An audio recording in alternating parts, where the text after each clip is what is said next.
Trump ने ऐलान किया है कि हॉर्मुज़ में ईरान की बचाई सभी बारूदी सुरंग को हटा दिया गया है। ट्रंप ने यह धमकी भी दी है कि अगर अब ईरान ने बारूदी सुरंग बचाने की कोशिश की तो भयानक हमला होगा। इसके जवाब में ईरान ने कहा है कि अब दुश्मन देशों को खाड़ी से एक बूंद तेल नहीं मिलेगा। ईरान ने अमेरिका के लगाए आर्थिक प्रतिबंधों का करारा जवाब दिया है। बैन को ईरान ने युद्ध में अपनी जीत बताया है। इधर ईरान समर्थित लड़ाका ग्रुप ने लाल सागर में मिसाइलों की बौछार शुरू कर दी है।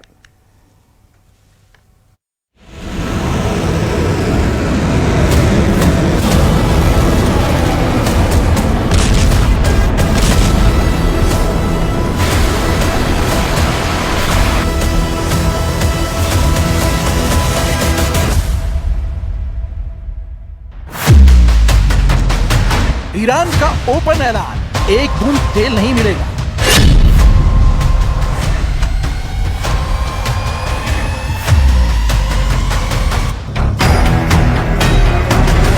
खाड़ी के तेल गलियारों पर ईरान का टोटल कंट्रोल।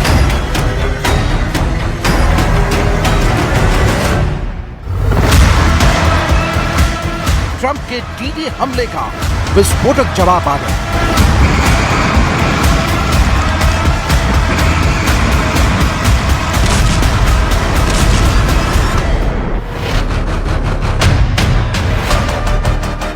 तेहरान में ट्रंप का तमाशा ऐसे बनाया जा रहा है, कहीं उन्हें हॉर्मुज़ में गोते लगाते और डॉलर के पीछे तैरते दिखाया जा रहा है, तो कहीं ट्रंप की गर्दन को दबोचे कई हाथ दिखाए जा रहे हैं।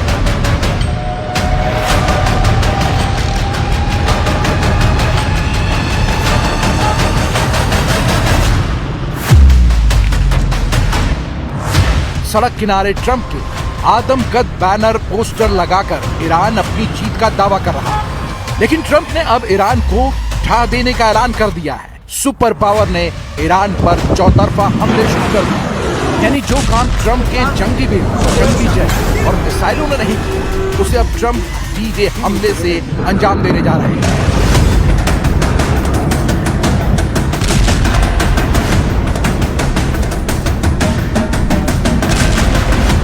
अमेरिका से मिले इसी थ्रेट से बौखला ईरान ने अपने लड़ाका ग्रुप को दुश्मनों पर हमले का ऑर्डर दे दिया है। इन हमलों की शुरुआत यमन के हूती लड़ाकों ने किया है।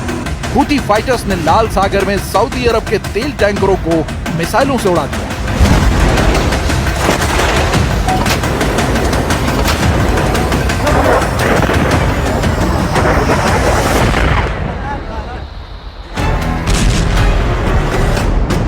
सऊदी अरब की राष्ट्रीय शिपिंग कंपनी बहरी ने जानकारी दी है कि लाल सागर में उसके एक जहाज पर हमला हुआ। यह हमला यमन के ईरान समर्थित हूती विद्रोहियों ने किया।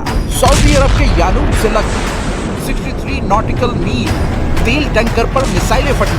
बारूदी धमाके से जहाज के मुख्य डेक पर आग लग गई। यानूब सऊदी अरब का मुख्य ऑयल पोर्ट है, जहां से रोजाना लाखों बैरल तेल लोड किया जाता है।